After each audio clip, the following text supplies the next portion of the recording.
Let's break this down more. I have with me in the studio a partner, West African tax leader, PricewaterhouseCoopers, Mr. Taiwo Oyedele. Thank you very much for joining us on the show. Thank you for having me. And compliments of the season, of course. I wish you the same. Before I go into taxation and what we really need to know, what Nigerians need to know about the move by government to improve earnings from non-oil sector, let's look at this bill. It's looking so strategic, promoting fiscal equity by mitigating instances of regressive taxation. I heard the Senate President saying it loud and clear at a villa the other day that they've done this to help shore up revenue and all of that. In what way do you see this bill helping bridge budget deficits, bridge this gap that we experience in this country? The budget deficit we have is very significant. For 2019, for FG alone, federal government, it's over 2 trillion. For the budget for 2020 also, over 2 trillion. In fact, the National Assembly increased the debt service cost beyond what the executive submitted. So if you look at the context of the budget deficits, and then you look at what is it that we can raise from the finance bill, you see that the gap is still very wide. Much. So by increasing VAT from 5% to 7.5%, at 2019 or 2018 level of performance, you're going to raise around 550 billion naira.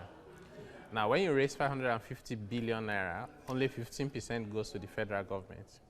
50% will go to the state and 35% to the local government. So altogether, that's not going to move the needle in terms of bridging the budget deficit. But maybe it's a baby step in the right direction to the extent that you ensure that that increase in VAT, the burden does not fall on the vulnerable and poorest people in society, as well as small businesses, which is what I believe that government has tried to do with the finance bill by expanding the list of exempt items and then creating a threshold for small businesses not to have to worry about charging VAT on their goods and services.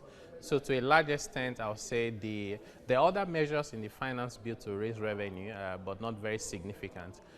The way I like to look at it is a reform measure, which I think is good. If you're able to enable businesses and businesses grow and you can create more employment, then that way you can generate more revenue from VAT because more people can consume because they have the buying power.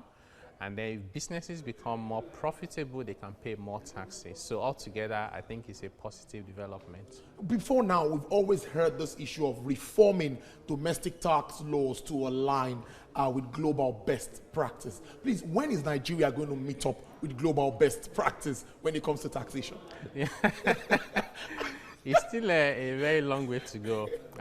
So most time people say that, especially people in government, without really understanding what it means, or maybe they don't even mean it. They just say it because it's the right thing to say. So when you talk about reforming the tax system to align with the rest of the world, you have to think about it from the angle of data collection, using technology, transparency of data that you use, dispute resolution, the ease of doing business, right?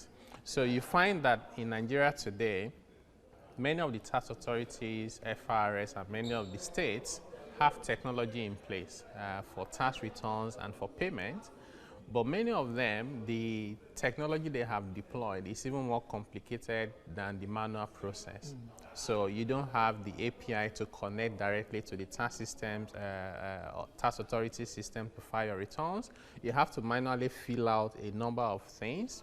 And then you also find that the integrity of the data is questionable in the sense that people are not uniquely identified across the country.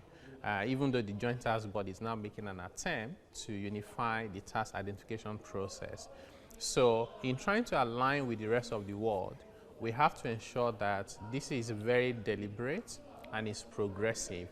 And the focus should not only be at the federal government level, it should be also at sub-national.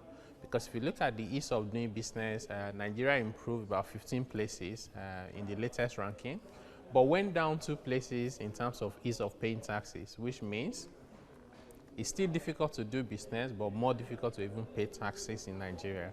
So all of those issues have to work together in harmony so we don't make one step forward and take 2 steps backwards. Very importantly, back to the finance bill, because my producer was harping on this, that I really need to get Nigerians to understand what this means. Supporting small businesses in line with FG's ease of doing business reforms and all of this. What way does this come in? The finance bill, what way does it make this work? I heard some companies not earning so amount of money will not have to pay tax. What's the benefit for SMEs? Yeah, so there's a lot of benefit for SMEs. I think SMEs are the biggest winner of the finance bill. So some of the provisions include what you already mentioned. If your turnover is less than 25 million in a year, in a calendar year, you don't need to register for VAT. What that means is you don't need to charge VAT on your goods and services, and then it becomes more affordable, and then you can grow and become big. For your company's income tax, if you are a company, turnover of less than 25 million means that your CIT, company income tax rate, becomes 0% from 30%. If you are bigger than that, your turnover is between 25 million and 100 million, then your tax rate becomes 20% from the current 30%.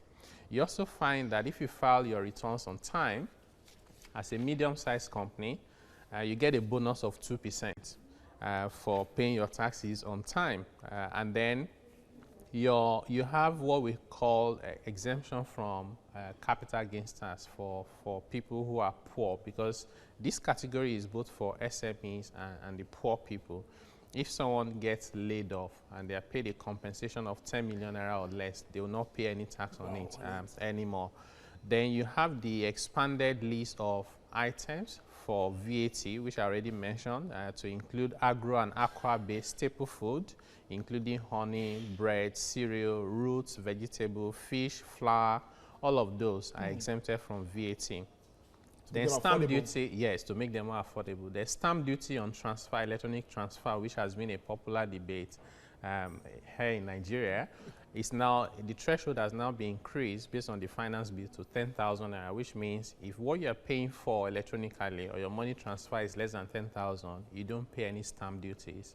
Although I have to also say that, you know, what the CBN has done in the past couple of days, which everybody is happy about, that we're reducing charges, creates a little bit of confusion for me in terms of the electronic transfer of money, because the CBN is saying under 5,000 you have to pay, I think, about 10 naira, between 5,000 and then they have other categories which are not consistent with what you have in the finance bill, given that the finance bill, once it has been signed by Mr. President, is a law and it will supersede any regulation or guideline by the CBN.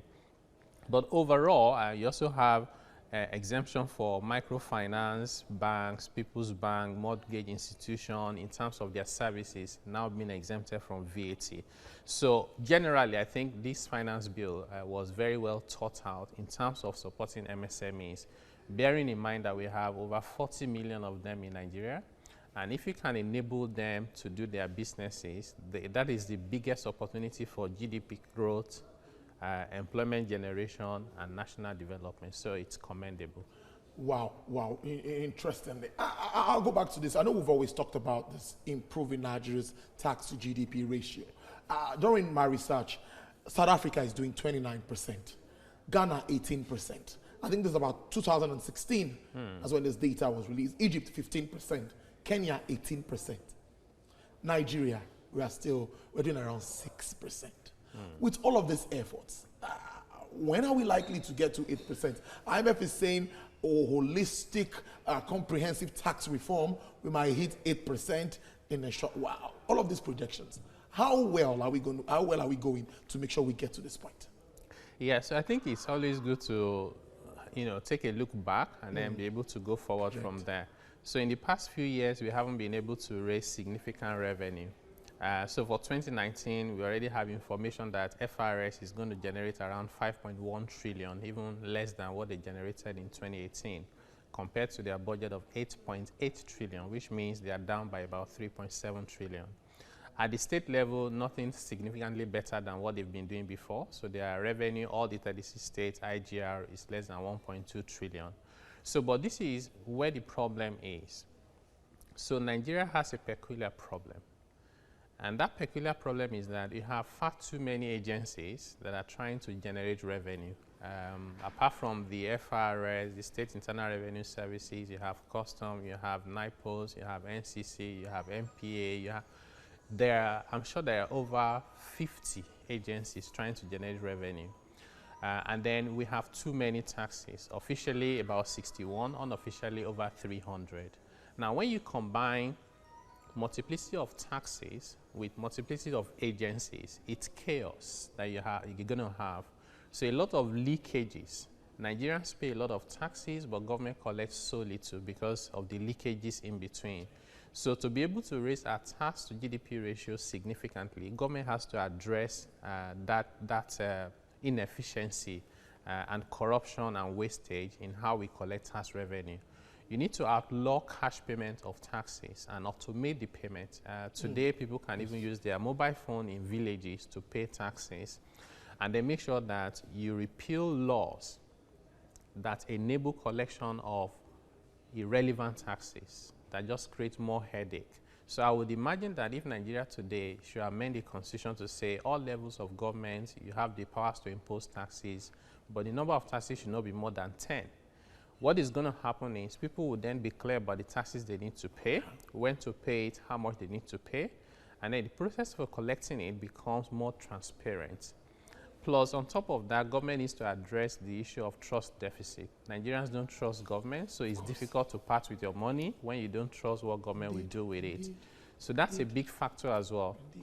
Nigerians want social services, they want infrastructure, they want human capital development. We know the money we have is small, but that small money, the way we utilize it, has to be such that it builds confidence. When you're spending 37 billion, for example, to renovate the National Assembly, it doesn't help with trust. In a country where the money you have is so little, you have to be sure about your priority. Right?